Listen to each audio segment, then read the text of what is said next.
Hello and good morning. So, I was asked late last week to try and put together a guide of some sort for the Hiver. So, this is my attempt to do so. Um, Generally speaking, the Hiver he's entirely a momentum character. As opposed to most of the other ones, he can't really benefit from resting.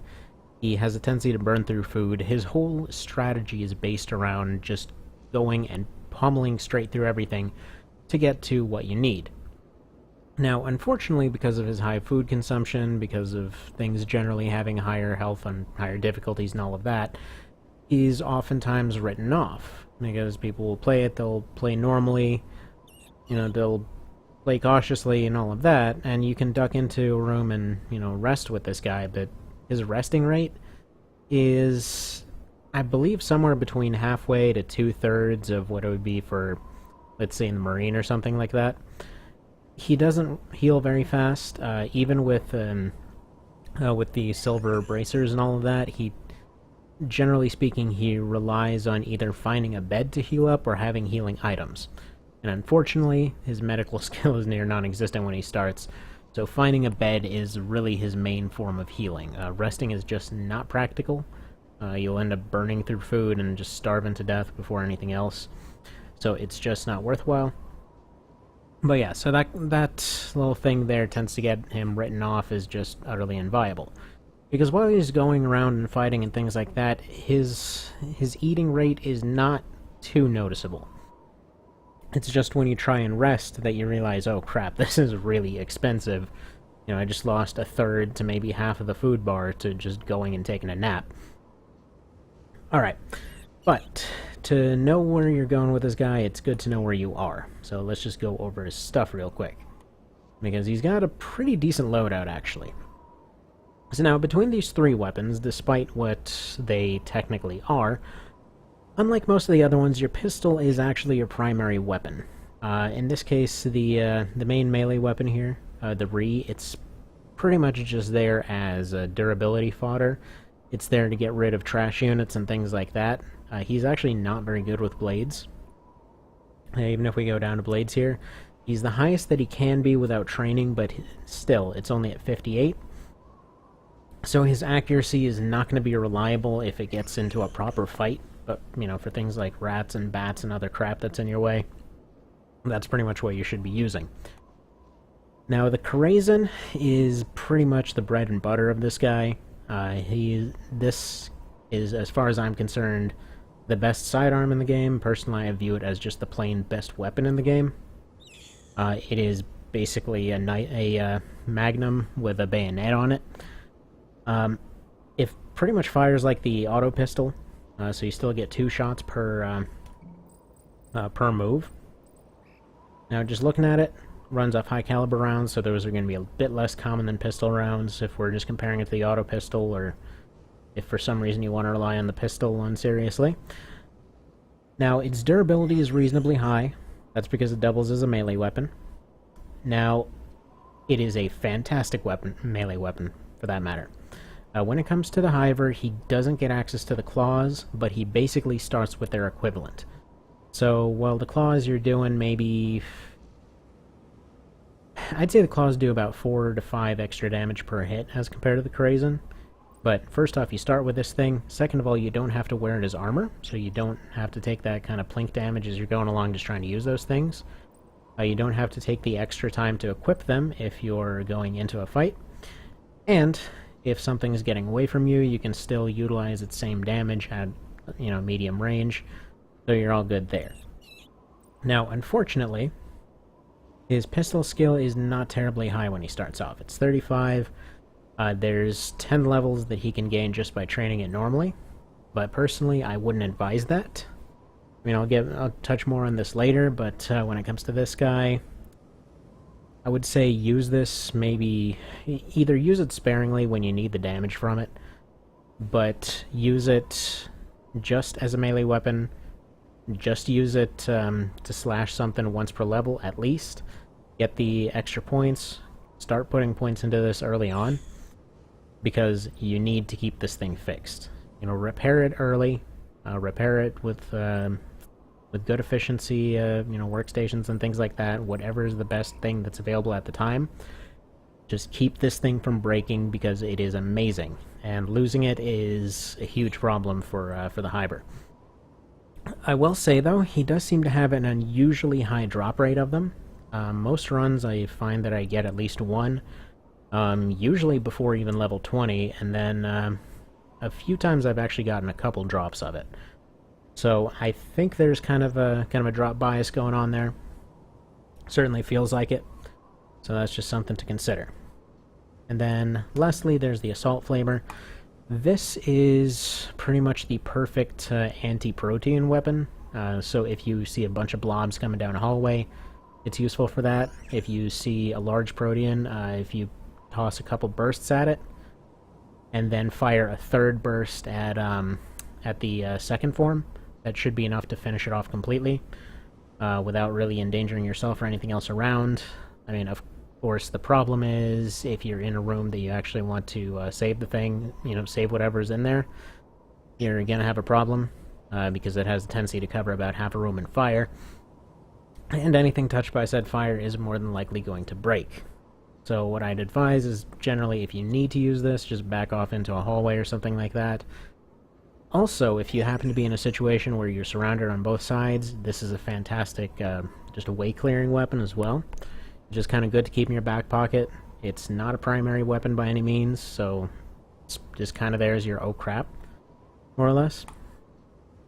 So that covers it as far as his weapons. He starts with 3 different grenades. There's basically small area, medium area, and high damage. Generally, if you need to make sure that you get a specific pocket of enemies out in a room that you haven't looted yet, you got your basic one. If you've got a wide, bunch of trash enemies that you need out of your way for one reason or another, like let's say you got like 8 bats blocking your way or something, and you're being chased by a tiger, then you got this.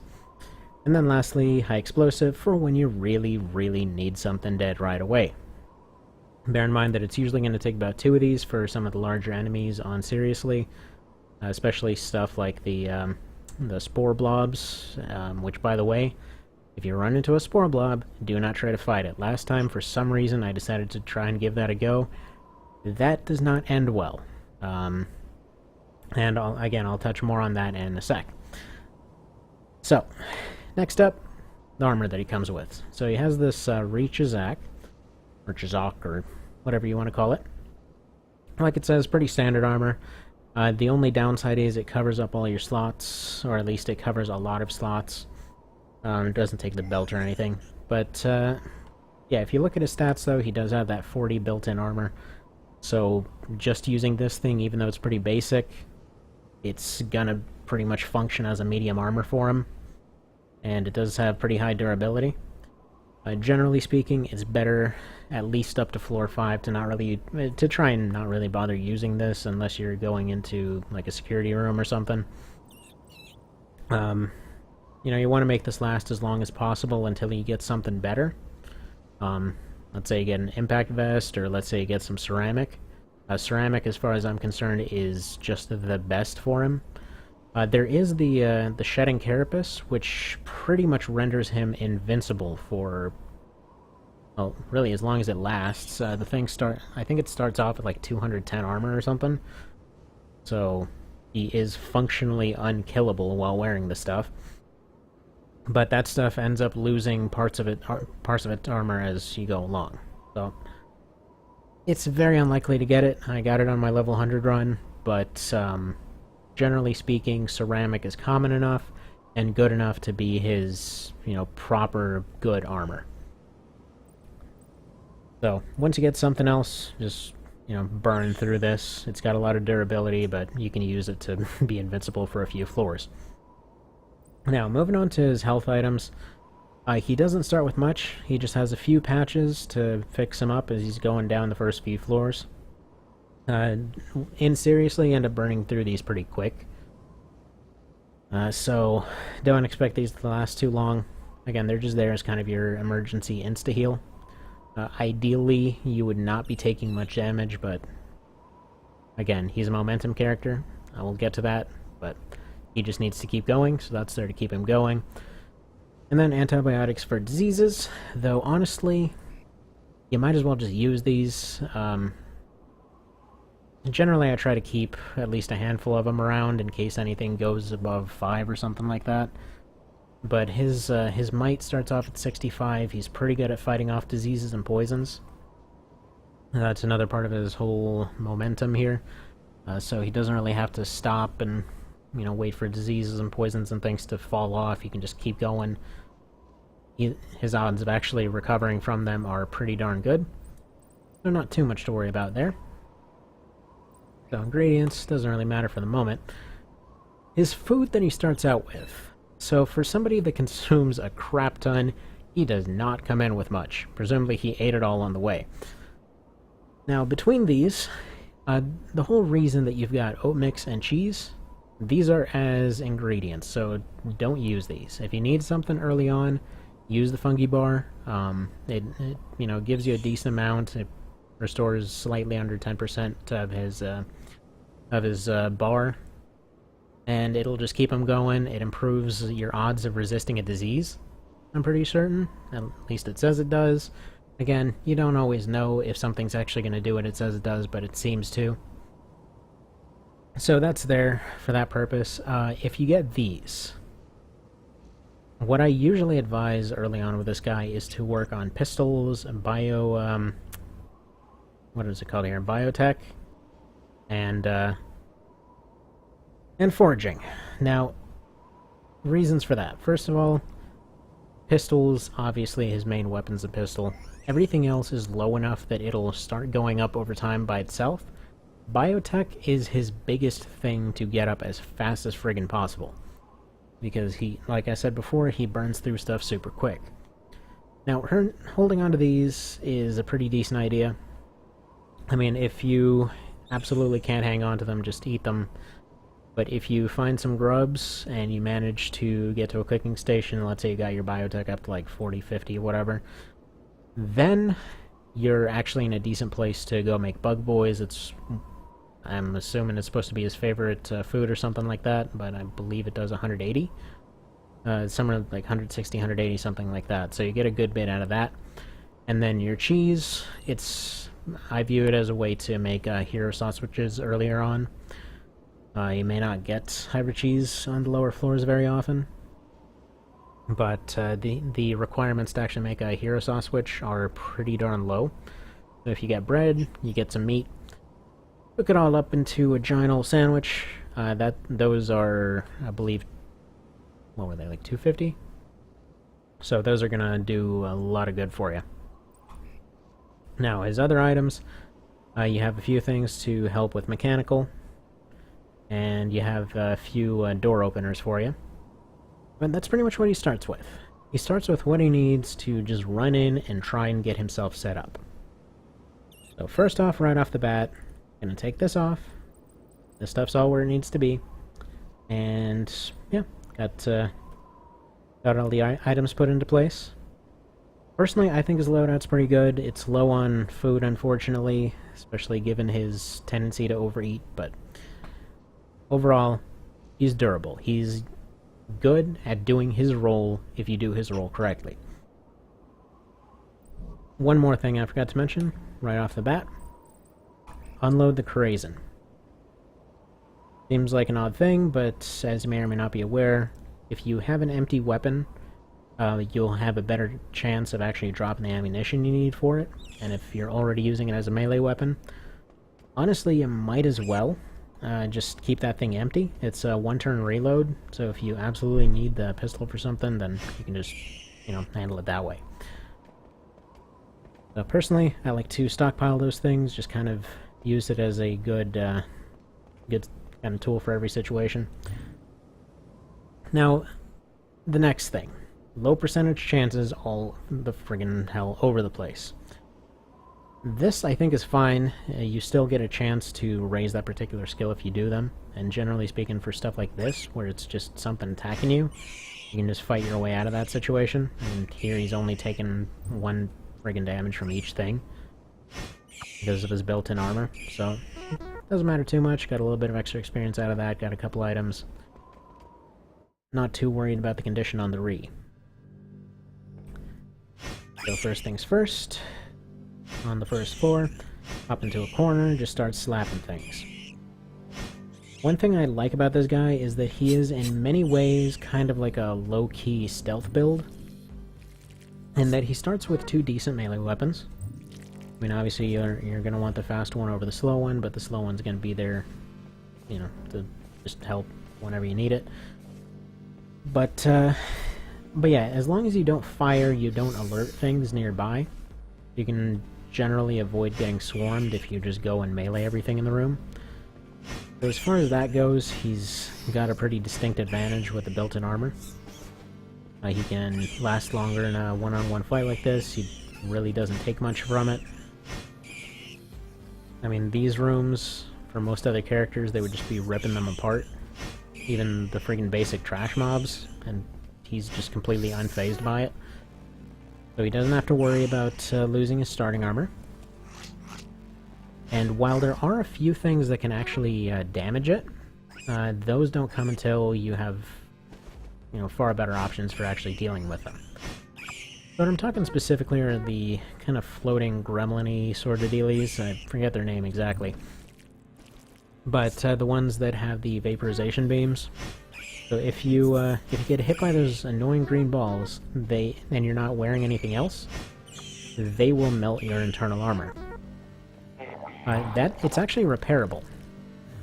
So if you've seen the, I believe they're called Chiswick fungus, I'm sure you've probably seen those on a run and thought, wow, there's no purpose for this because I'm never going to get, you know, power armor or whatever else. They're there to heal that internal armor as well.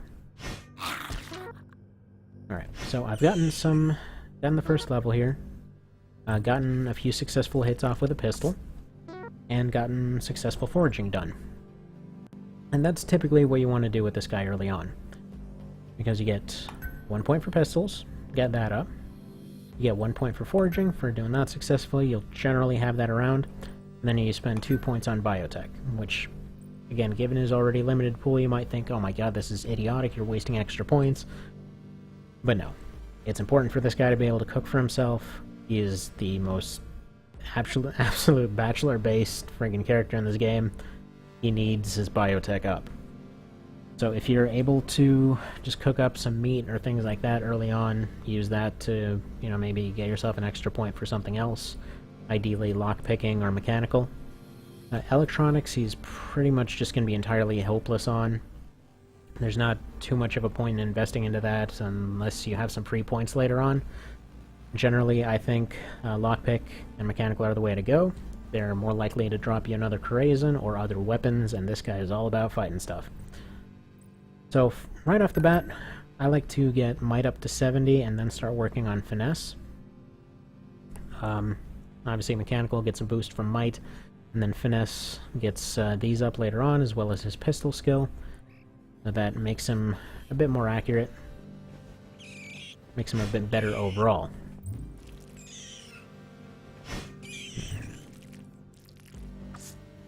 Alright. And so you probably noticed earlier too, these Kirch grubs. They're another drop that's really common for him. So these 2 rooms down here, I don't think I'm going to spare the time to go get them. There's just going to be a couple more foraging piles. And I just don't think it's going to be worthwhile to head down there. Okay, so here is a good example of a room where everything has gone completely wrong. So over here, got a spider. It's got a high chance of doing a pretty high poison. He doesn't have any items to help him deal with poisons early on. He's got antibiotics for diseases, but he's just relying entirely on his immune system to resist poison. There is a snake dog. All of these friggin' snake dog things do fear and paralysis. Those are another one of his absolute banes. So if he gets hit by fear or paralysis, he's just stuck. He's got really crappy resistance against it. I mean, honestly, if you've got extra points, if you've done those 3 skills, I would recommend putting another into resistance just to give a better chance of avoiding that. Eventually get enough points in it, you can at least put up Psy Shield or something like that, which will take up pretty much all of his bar. but it's something. Over here, Psyrat. He takes a lot of damage from Psy attacks. That's another thing. His mental skills are all utterly trash. And a little Thief Rat. Because, of course. So, oh, and then, of course, this little Silicoid, which is one of those few early enemies that can completely go through his armor and do a ton of damage. Now, thing is, looking at this, first instinct is, okay, go take a Craze Slash on this Silicoid, hope it dies, then hopefully shoot that rat on the way out, then, you know, hopefully not get completely spanked by all of these. But that also puts up a risk of this guy putting me into fear or paralysis, and rendering this entire room pretty much death on the second floor. So instead, that's why I like to use these. So right here, I don't want to damage this, but I need these guys gone right away. So target with a left click, or with a right click, sorry. Have to fire it, make those problems go away. Alright, now unfortunately the Silicoid survived. I'm gonna give that a little slash there. And that thing ran away. So we're gonna walk over this way a little bit. Give this guy a couple slashes, because we need him dead. Because unfortunately this is just way too much damage than we should be taking on the first room. And already down to 2 health. And that's what these are for. Because you will inevitably run into these kinds of situations on seriously, and you know, it's just that kind of difficulty. I'm gonna get re-poisoned by that spider. Not much I can do about it. Just need to get this snake dog dead. Reload this pistol because I, you know, need to get these guys taken care of. Unfortunately, that does potentially cause other things to trigger. So nothing's triggered. At least nothing sounded like it triggered. So what that tells me is more than likely there's not going to be much in this room. Potentially not much in this room. So I should have taken the slash from over there. Didn't. Yeah, so overall that could have gone better. So I'm very close to a level up here. So what I'm going to do is go pop on this armor here. And it sounds like we've got a bear down there. And this right here is a good time to show how amazing this pistol is. In this situation, got a Protean, got a bear, two very fleshy things that like to get burned. Now that bear is toast, Protean's gone, and a heal-up's happened. So overall, I think that turned out pretty alright. And get that pistol skill up. Normally if you're, if you're playing on normal or hard or something like that, you can usually actually spare the points from pistols. Actually learned that just practicing with the thing, swinging it in the air. It's actually one of the few weapons where even if you've got a low pistol skill, you can just stand there waving the thing around for a while and you'll just get points from that without risking any durability. But I don't really want to risk the food investment there. One more for foraging, and 2 more for biotech.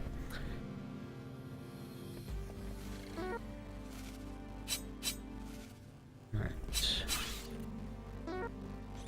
I'm gonna attack the first thing I see with it, just to make sure I don't forget upon level up. Alright. Well, luckily I'm still wearing the armor from earlier. Just close in and kill this thing.